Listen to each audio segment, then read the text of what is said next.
नमस्कार दोस्तों। अब यहाँ पर बात हो रही है कि इंडिया पिछले कई सालों से अग्रेसिव पॉलिटिक्स कर रहा है और अग्रेसिवली जवाब दे रहा है। जैसे अगर आपने रशिया और यूक्रेन की जो वॉर हुई, मैं एक एग्जांपल दे रहा हूँ यहाँ पर। रशिया और यूक्रेन की वॉर हुई तो हम छिपे नहीं। हमें भले ही रशिया से हमें ऑयल चाहिए था, अमेरिका से रिलेशन भी अच्छे मतलब चाहिए थे, दोनों अलग अलग फ्रंट थे, लेकिन इंडिया छिपा नहीं। हमारे जो विदेश मंत्री है जयशंकर साहब, वो जहाँ कहीं भी गए उन्होंने इस क्वेश्चन को फेस किया और पूरे खास करके यूरोप को चुप करवाया। क्योंकि यूरोप को ऐसा है ना कि भाई दुनिया की प्रॉब्लम है वो हमारी प्रॉब्लम नहीं है, लेकिन हमारी प्रॉब्लम है वो दुनिया की प्रॉब्लम है। तो वो जो सेंटेंस उनको इतना चुभा है कि आज तक वो क्वेश्चन नहीं कर पाए कि भाई आप ऐसा क्यों कर रहे हो, क्यों कर रहे हो। मतलब कि रशिया से इतना बड़ा ऑयल इतने बड़े लेवल पर परचेज कर रहे हो आप ऑयल, तो हो ये रहा है कि भाई आप जो है वो फंडिंग कर रहे हो। लेकिन अब ये क्वेश्चन पूछने वाला कोई नहीं है। ऊपर से इंडिया के अंदर नई नई चीज़ें हो रही है जो पूरी दुनिया नोट कर रही है। अगर आपने पिछले दिनों G20 को अच्छी तरीके से देखा हो तो भी आपको पता चला होगा कि दुनिया किस तरीके से इंडिया की रिस्पेक्ट करती है। यहाँ पर यही बात हो रही है। इसी के साथ ही वीडियो शुरू करते हैं। और किस तरीके से एक एग्रेसिव फॉरेन पॉलिसी के ज़रिए G20 के ज़रिए हिंदुस्तान ने माशी मैदान के हवाले से ख़ास तौर पर चाइना को काउंटर किया है, आलमी दुनिया में अपना मकाम बनाया है। वो कर्जे देते, भारत कर्जे दे रहा है, भारत पैकेजेस दे रहा है, पाकिस्तान एड दे रहा है। और मैं यहां पे भी बता रहा हूं, बांग्लादेश को भी एड दी उन्होंने। मोदी जो पिछले ट्रिप पर गए थे उन्होंने लोन भी दिया था, एड भी दी थी बांग्लादेश को। जिस तरीके से नेपाल के साथ भारत जो है वो चाइना को वहां पे काउंटर करता है जिस तरीके से, उससे यकीनन सिर्फ उसको क्रिटिसाइज करके, उस पर तनकीद करके, उस पर जो जिसे कहते हैं कि तब कोई भी लफ्ज़ में इस्तेमाल ऐसा नहीं करना चाहता, लेकिन इससे नहीं, इसका जवाब अपनी माशी खुशहाली, इस्तेकाम, जिसके साथ सियासी इस्तेकाम भी ज़रूरी है, उससे ही हो सकेगा। ये इट्स रिमार्केबल। लेकिन उसमें और एक यहाँ पे दूसरी भी एक बहुत बड़ी पॉलिसी शिफ्ट आई है भारत के अंदर, मैंने नोट किया पिछले 2 साल से। उन्होंने पाकिस्तान का नाम लेना छोड़ दिया। वो कहते हैं talk about Pakistani is too small to talk about, it's too small, it's not worth it, it's too small to compare with. मैं खुद भी एग्री करता हूं। अब तो खैर मुझे तकलीफ होती थी कि ये यार नहीं, मैं खुद कंपैरिजन करता था। अब तो कंपैरिजन नहीं, अब तो आपका अफगानिस्तान के साथ कंपैरिजन नहीं बन रहा है। अब तो अफगानी भी आपके सबसे पहले ट्रैवल एडवाइजरियां दे रहे हैं आपके खिलाफ, आपकी इकोनॉमी के मजाक उड़ा रहे हैं, कुछ से कुछ कर रहे हैं। और हक बजाने में आप हालात भी तो अपने देखें ना। यकीनन वज़ारत ख़ारजा के बाबुओं के लिए ये एक बहुत बड़ा लम्हा फ़िक्रिया है G20 का होना। हसीना वाजद को किस तरह नरेंद्र मोदी साहब ने मेन स्ट्रीम किया, वो हसीना वाजद जिसके ऊपर स्टेट डिपार्टमेंट सैंक्शंस लगा रहा है, लेकिन मोदी साहब ने हसीना वाजद की और बाइडन की मुलाकात सुना करवाई है। और उसके बाद बाइडन साहब जो है वो सेल्फियां लेते रहे उनके साथ। वहां पे तो फ्रेंच प्रेसिडेंट एमरल मैक्रोन गए हुए थे। तार साहब, हम तो सोच भी नहीं सकते यूरोपियन यूनियन का कोई सदर पाकिस्तान आए। वहां पे रशियन फॉरेन मिनिस्टर गए हुए थे। इंडिया अपने साथ अपनी मर्जी का एक अलायंस बना रहा है, अपनी मर्जी का साउथ एशिया क्राफ्ट कर रहा है। पाकिस्तान को उन्होंने अफगानिस्तान के साथ लिंक करके ये सारे एरिया को वेस्ट एशिया में डाल दिया। उन्होंने कहा ये साउथ एशिया है ही नहीं है, जो साउथ एशिया वो ये है।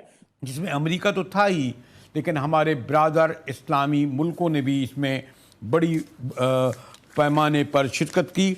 और ऐसा लग रहा था कि जैसे हमारे सबसे करीबी दोस्त मुस्लिम मुल्क सऊदी अरब तो को-होस्ट यानी शरीक मेज़बान हैं। और जो अभी आप माहिदा भी आपने देखा होगा कि हिंदुस्तान, सऊदी अरब और इंडिया के दरमियान कुछ $100 अरब का सिर्फ अभी हाल ही में बायलैटरल माहदे हुए तिजारती। और जैसे मैंने कहा कि रवायती ब्रादर मुस्लिम ममालिक के रवैये में सरदमोरी नज़र आ रही है। निगरानों के पास वक्त कम और फैसले बड़े करने हैं। उससे भी बढ़कर ये कि क्या निगरानों की निगरान हुकूमत की अपनी कोई खारजा पॉलिसी है। लेकिन एक परसेप्शन ये आ रहा है कि पाकिस्तान अपनी माशी बदहाली के सबब बड़ी तेज़ी से आइसोलेशन का लफ्ज़ इस्तेमाल करूँ, तन्हाई का लफ्ज़ इस्तेमाल करूँ, G20 के तनाज़ुर में देखूँ तो क्या आप इस बात से इत्तेफाक कर सकते हैं मियाँ साहब? वो ये है कि आज का दौर इकोनॉमी का दौर है।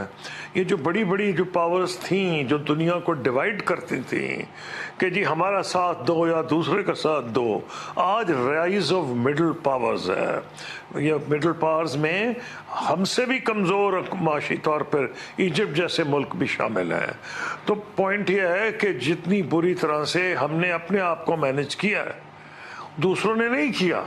कम से कम अगर वहाँ डिक्टेटरशिप है इजिप्ट में हमारी वो अगर उनको बुलाया जा सकता है मुख्तलिफ मीटिंग्स में, मसलन ब्रिक्स में भी उनको बुलाया गया है, मेंबर बनाया गया है, उसकी कुछ वजह है। वजह है को पता तो है, बात किससे करें? यहाँ तो बात ही नहीं पता किससे करें। तो एक तो ये बात है कि पाकिस्तान की जो अपनी अहमियत है, क्या हमने उसको यूटिलाइज करना भी है या नहीं? पाकिस्तान की अहमियत क्या है? एक जियो स्ट्रेटेजिकली बड़े इंपॉर्टेंट एरिया में which can join south central west Asia and the gulf and then it has linkages even to Africa through CPEC projects. लेकिन अगर जो हमने अपना हाल किया है, एक पॉलिटिशियन दूसरे को ऐसी मुगल्ला जात किस्म की गालियां देता है कि लोग शरीफ लोग अपने बच्चों को ना बिठाए तो अच्छा है ड्राइंग रूम में, तो आपने तो अपने मुल्क को बुरी तरह डिवाइड किया है। इतनी नफरत है एक दूसरे के साथ लोगों को कि अब तो वो नफरत देहातों तक चली गई है। अगर आप देखें अमेरिका तो एक इकोनॉमिक जायंट है, लेकिन उसकी पोजीशन खराब हो गई है क्योंकि अंदरून मुल्क वो डिवाइड हो चुका है। इतनी नफरत है अमेरिका में लोगों को एक दूसरे से। वो ट्रंप के जो सपोर्टर्स हैं, अगर वो को कत्ल भी उनके सामने कर दे तो वो कहेंगे हमने ट्रंप को वोट देना है, दूसरे उतने ही दुश्मन है। तो अमेरिका जैसे इकोनॉमिक जायंट की ताकत नीचे आ रही है, जिसने मौका दिया, मसलन चाइना जो है उसने उसका पूरा फायदा उठाया, उसने बड़ा अच्छा रोल अदा किया है। मसलन ईरान सऊदी अरब की उन्होंने इस इलाके में जो उन्होंने बातचीत कराई है, तो ये रोल कई वजह से बनता है। एक आपकी economy which you are not doing particularly well, एक आपके अंदर यानी कि अगर कोई किसी को पता ही नहीं कि बात किससे करनी है, इतनी एक दूसरों से नफरत है। प्रेसिडेंट सीसी इजिप्ट आपके सामने है, जिस किस्म की उनकी अंदरूनी हुकूमत है वो उनका मामला है, लेकिन आप देख लें उनको तो इनवाइट किया गया है, कई जगहों पे आपको नहीं बुलाया जाता। ये नहीं कि पाकिस्तान की इकोनॉमी इजिप्ट से छोटी हो गई है, या हम तो एक न्यूक्लियर पावर है, 5th largest army in the world, battle tested, 250 million की आबादी है। और अगर परचेसिंग पावर पैरिटी में देख ले तो कई मुल्क जो हमसे बड़ा रोल अदा कर रहे हैं, हमारी उनसे ज्यादा आजकल डॉलर की वजह से कन्वर्टेबिलिटी, आपकी इकोनॉमी का साइज डॉलर में कम हुआ है। लेकिन आपकी एब्सेंस ऑफ देखे ना गवर्नेंस का क्या फर्क है। हफ्ते 10 दिन में उन्होंने कहा जी हम बॉर्डर्स पे स्मगलिंग रोकेंगे, यानी गवर्नेंस के आसार आए हैं, तो डॉलर गिरता ही जा रहा है, चीनी भी गिर रही है। तो इसकी क्या वजह है? इसका वजह यह है कि इंट्रिंसिकली आपके में कोई खराबी नहीं, आपकी गवर्नेंस सिस्टम तबाह हो गई है, और वो भी मिल के सबने किया है।